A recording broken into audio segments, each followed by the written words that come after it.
नमस्कार, मी नितीन मिरजकर. आमच्या या यूट्यूब चॅनलवरती आपल्या सर्वांचं स्वागत आहे. तर महाराष्ट्र विधानसभा 2024च्या अनुषंगानं आपण गेल्या काही दिवसांपासून महाराष्ट्रातील विविध विधानसभा मतदारसंघ तसेच महाराष्ट्रातील पूर्वीचे व आत्ताचे जे प्रमुख मोठे पक्ष होते त्यांच्याबद्दल माहिती जाणून घेत आहोत.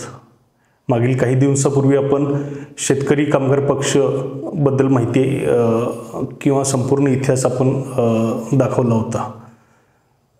तसेच आजच्या भागामध्ये आपण महाराष्ट्रातील एक प्रमुख पक्ष राष्ट्रवादी काँग्रेस पार्टी याबद्दल संपूर्ण माहिती व इतिहास जाणून घेऊयात. राष्ट्रवादी काँग्रेस पक्षाची स्थापना 10 जून 1999 रोजी झाली.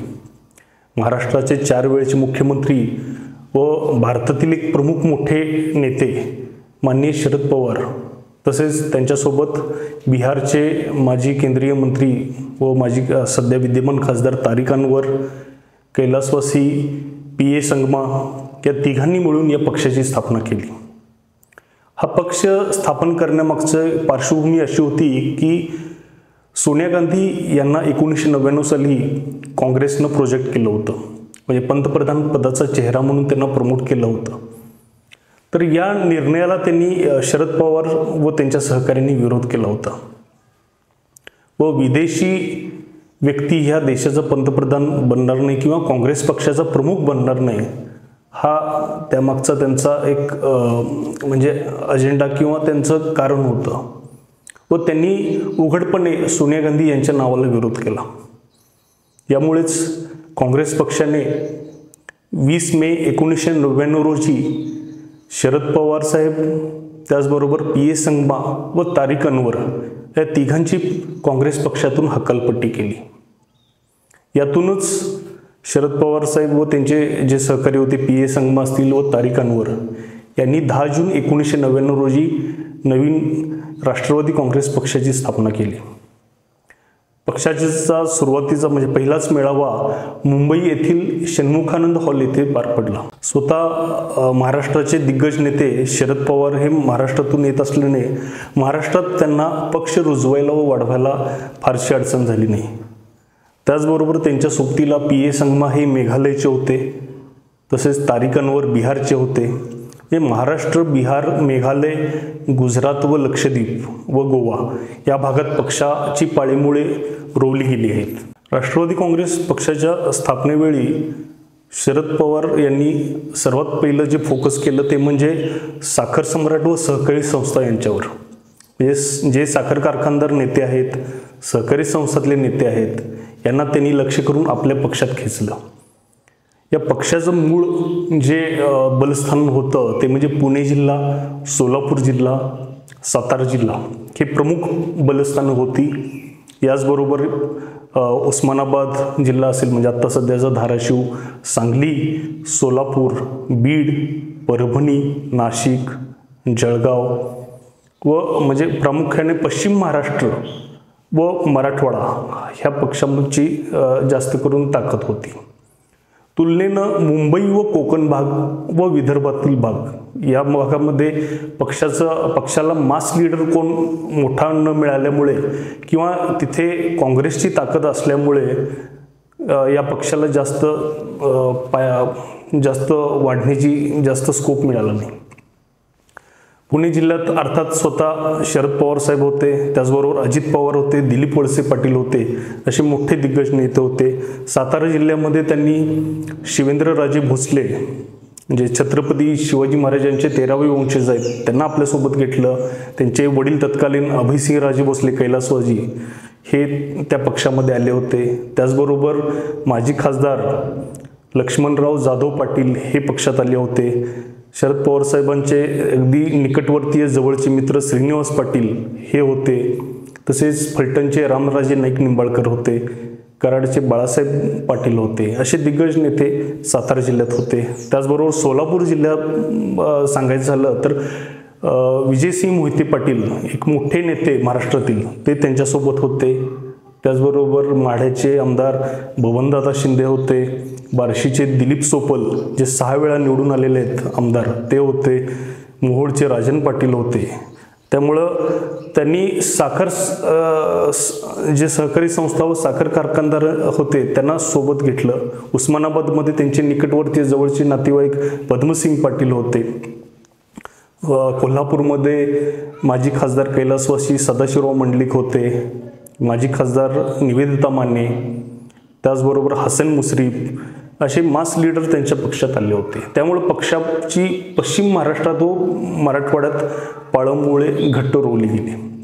त्याचबरोबर नाशिक, उत्तर महाराष्ट्रात देखील छगन भुजबळांसारखा मोठा चेहरा त्यांच्याकडे होता. नवी मुंबईत गणेश नाईक होते.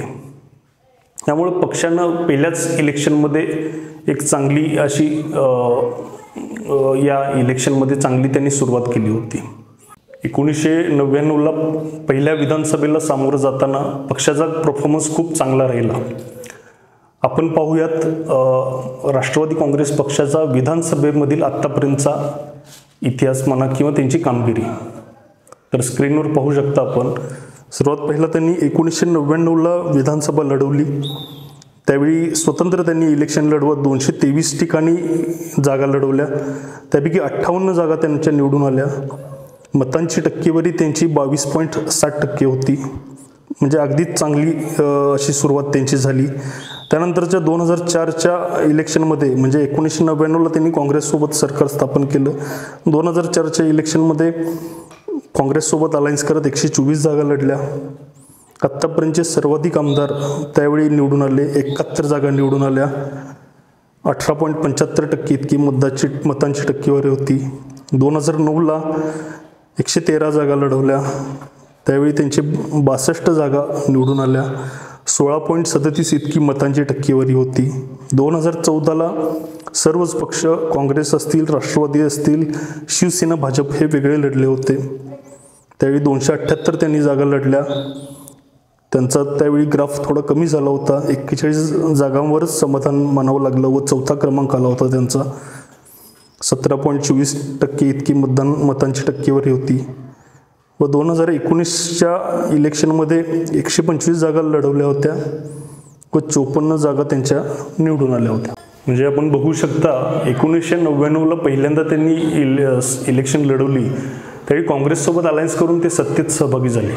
1999 पासून 2014पर्यंत म्हणजे 15 वर्ष त्यांच्याकडे महाराष्ट्राची सत्ता होती काँग्रेससोबत. त्याचबरोबर केंद्रामध्ये देखील 2004 ते 2014 ही UPA शासनाच्या काळात म्हणजे युनायटेड प्रोग्रेसिव्ह अलायन्स जे मनमोहन सिंग भारताचे माजी पंतप्रधान यांच्या नेतृत्वाखाली भारतात त्यांची सत्ता होती. त्यामुळे त्यांनी पक्ष विस्तार चांगल्या पद्धतीने पवारसाहेबांनी करण्याचा प्रयत्न केला. 2004च्या काळानंतर अजित पवार यांचं नेतृत्व पुढे आलं. म्हणजे 2004ला पहिल्यांदा ते कॅबिनेट मंत्री झाले होते. त्याच्या आधी RR पाटील होते, जयंत पाटील वगैरे ही सगळी टीम त्यांची होतीच. व अजित पवार यांनी देखील पक्षाचं नेतृत्व करत महाराष्ट्रात बांधणी केली होती. त्यावेळी 2004च्या काळानंतर शरद पवार साहेब देशाचं राजकारण बघत होते, तर अजित पवार, RR पाटील हे महाराष्ट्रातील राजकारण बघत होते. म्हणजे विजयसिंग मोहिते पाटील देखील होते त्यावेळी. पण पक्षाच्या 2014 नंतर पक्षाला थोडंसं गळती लागण्याचं काम झालं. म्हणजे नंतरच्या टप्प्यावरती पक्षामध्ये फुटी देखील झाल्या. सर्वात पहिला फुटी ही 2012 साली झाली, ज्यावेळी स्वर्गीय PA संगमा यांच्या कन्या माजी खासदार म्हणजे आगाथा संगमा यांनी पक्षाला सोडचिठ्ठी देत नवीन नॅशनल पीपल पार्टी हा पक्ष स्थापन केला. त्यामुळे मेघालयमध्ये या पक्षाला सर्वात पहिला खिंडार पडलं. त्यानंतर 2014च्या इलेक्शनमध्ये वेगवेगळ्या स्वतंत्रपणे सर्वच प्रमुख पक्षांनी इलेक्शन लढल्यामुळे पक्षाची हानी झाली होती व 4था क्रमांक राष्ट्रवादीला मिळाला होता व सत्तेवरून पाय उतारवावं लागलं.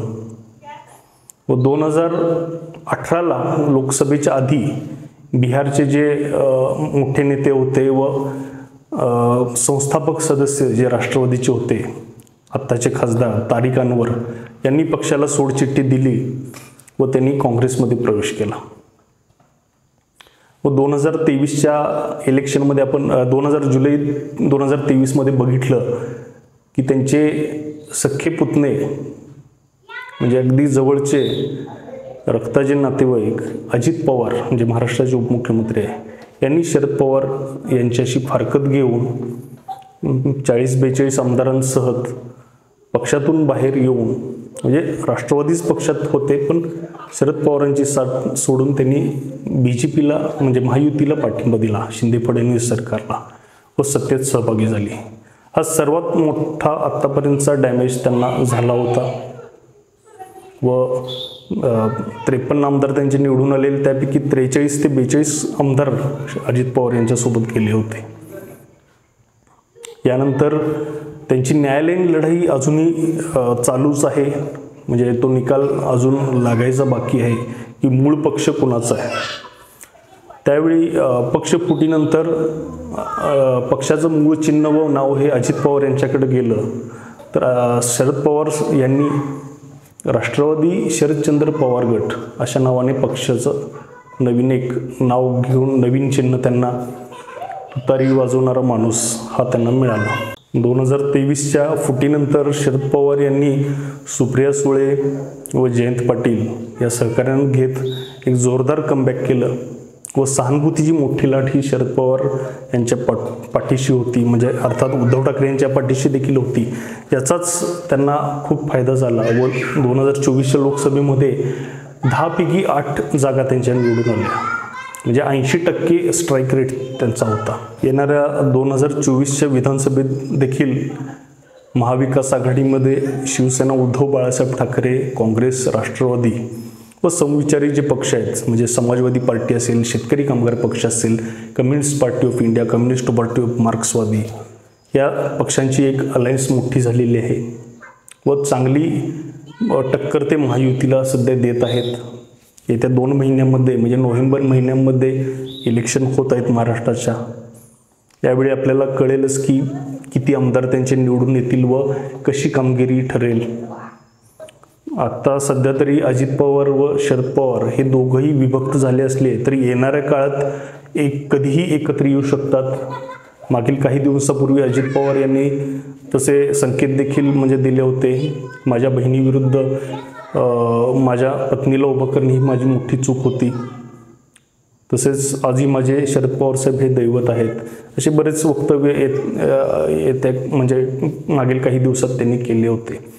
त्यामुळं येणारा काळच ठरवेल, म्हणजे त्याचं उत्तर मिळेल की हे दोघं एकत्र येणार आहेत की असेच खरं म्हणजे ते विभक्त राहणार आहेत. कारण की अजूनही जनतेला हा प्रश्न पडलेला आहे की हे नेमकं सत्तेसाठी अजित पवार बाहेर गेलेत की शरद पवार साहेब यांच्या सांगण्यावरून ते पक्षातून बाहेर जाऊन भाजपसोबत गेलेत. तर याची उत्तर आपल्याला येत्या काही दिवसात कळतीलच. आता सध्या इलेक्शनचं बिगुल वाचलेलं आहे, त्यामुळे अजित पवार देखील काय भूमिका नेमकी घेतील, म्हणजे ते तिसरी आघाडी सोबत जातील की महायुतीबरोबरच राहतील, ह्याचं देखील आपल्याला येत्या काही दिवसात उत्तर कळेल. तर आजच्या भागामध्ये आपण राष्ट्रवादी काँग्रेस पक्षाच्या बद्दल संपूर्ण माहिती व इतिहास जाणून घेतलात. आजचा भाग आपल्याला आवडला असेल तर व्हिडिओ लाईक करा, आपल्या व्हॉट्सअप किंवा फेसबुक ग्रुपवरती शेअर करा, तसेच आमचं चॅनल सबस्क्राईब करून सहकार्य करा, कारण आम्ही 100% निपक्षपणे चांगली माहिती देण्याचा आपणास प्रयत्न करत आहोत. भेटूयात पुढच्या भागामध्ये. धन्यवाद.